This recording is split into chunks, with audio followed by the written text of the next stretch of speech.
A group of prisoners due to be executed for drugs offences in Indonesia have spent what are believed to be their final moments with their families. Relatives of Australians Andrew Chan and Myuran Sukumaran were visibly distressed. Sukumaran's sister collapsed and had to be carried.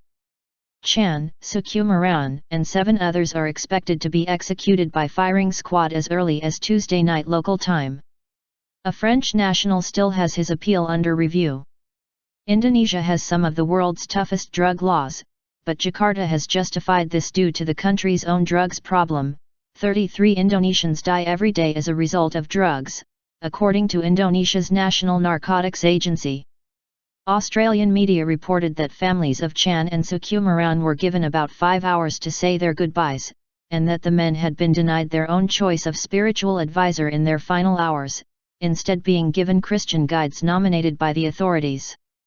After the meeting, the brothers of the Australians made an appeal via the media for final clemency, with Michael Chan describing the goodbye as torture. "I saw today something that no other family should ever have to go through. To walk out of there and say goodbye for the last time, it is torture. No family should go through that." Chintu Sukumaran said, "There were so many things to talk about. We did talk about the death penalty and he knows this is just a waste. I asked the President of Indonesia to please show mercy, please don't let my mum and my sister have to bury my brother." The relatives of Philippines convict Mary Jane Veloso were each given a blessing by a Filipino priest as they arrived at the prison on Nusa Island, AFP reported. "The family was so silent. It's really very sad. We see a kind of deep pain," he told the agency. The 9 prisoners, who also include 3 Nigerians, a Brazilian and a Ghanaian, were formally notified on Saturday that they would be executed. Under Indonesian law, criminals must be given 72 hours notice, which means that they can be killed as early as Tuesday night local time, Tuesday afternoon GMT. Australian Foreign Minister Julie Bishop earlier urged Indonesia to delay the execution of its 2 nationals until a corruption investigation into their case was complete. No legal standing. But Indonesia's Attorney General later confirmed that the 9 death row convicts would be executed as planned. Attorney General Prasetya told the BBC a judicial review could not amend a previous court ruling and that foreigners do not have any legal standing for a judicial review on the Constitutional Court.